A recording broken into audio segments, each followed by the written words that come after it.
లోకంలో అనేకులు దేవుని ఎరుగిన వారు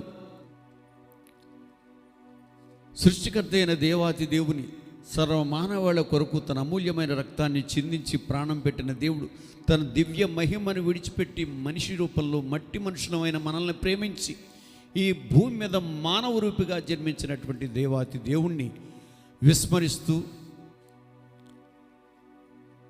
దూరం చేసుకుంటున్నటువంటి వారు అనేక మంది.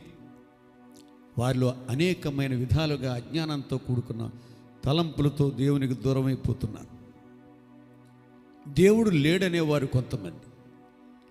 మనం 114లో చూస్తాం, దేవుడు లేడని బుద్ధిహీనులు తమ హృదయంలో అనుకుంటారట. ఎందుకంటే వారు చెడిపోయిన వారు, అసహ్య కార్యాలు చేస్తారు. ఈ లోకంలో అసహ్య కార్యాలు చేస్తూ చెడిపోయిన వారు లోకంలో అనేక మంది ఉన్నారు.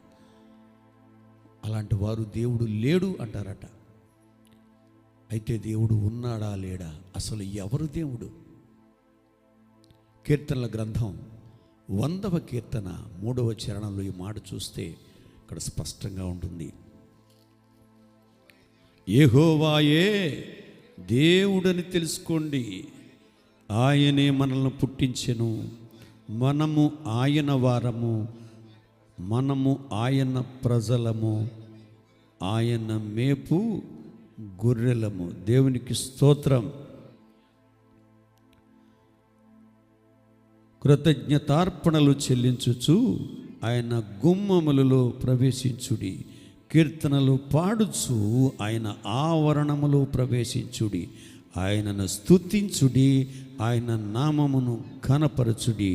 యెహోవా దయాళుడు, ఆయన కృప నిత్యముండును, ఆయన సత్యము తరతరములుండును. దేవునికి స్తోత్రం. యెహోవాయే దేవుడని తెలుసుకోండి, ఎందుకంటే ఆయనే మనల్ని పుట్టించాడట. మనల్ని ఎవరో పుట్టించలేదండి. ఏ కుక్కలోంచో కోతులోంచో మనం రాలేదు. ఒక ఆయన చాలా మూర్ఖంగా వాదించాడట, లేదు లేదు మనిషి కోతులోంచి వచ్చాడని గట్టిగా వాదించాడట. నాకు తెలుసు దేవుడు మనిషి కోతులోంచి వచ్చాడు అని వాదిస్తున్న వ్యక్తికి ఒకరోజు భయంకరమైన యాక్సిడెంట్ జరిగి హాస్పిటల్ అడ్మిట్ చేస్తే ఆ డాక్టర్ గారు రక్తం ఇస్తేనే కానీ ఆయన బ్రతకడని చెప్తే చాలా ప్రయత్నాలు చేశారు. ఆయన సరిపడే రక్తం అక్కడ దొరకటం లేదు.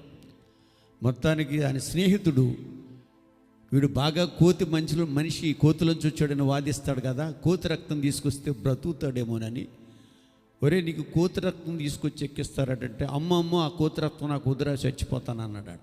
మరి కోతులోంచి మనిషి వచ్చాడో నువ్వే చెప్తున్నావు, ఆ రక్తం ఎందుకు సూట్ అవుతురా అంటే ఎవడో చెప్పాడు. చూసారా, ఇది వీళ్ళ మాటలు వింటున్నారే కానీ సత్య అన్వేషణ ఎవరో చేయటం లేదు.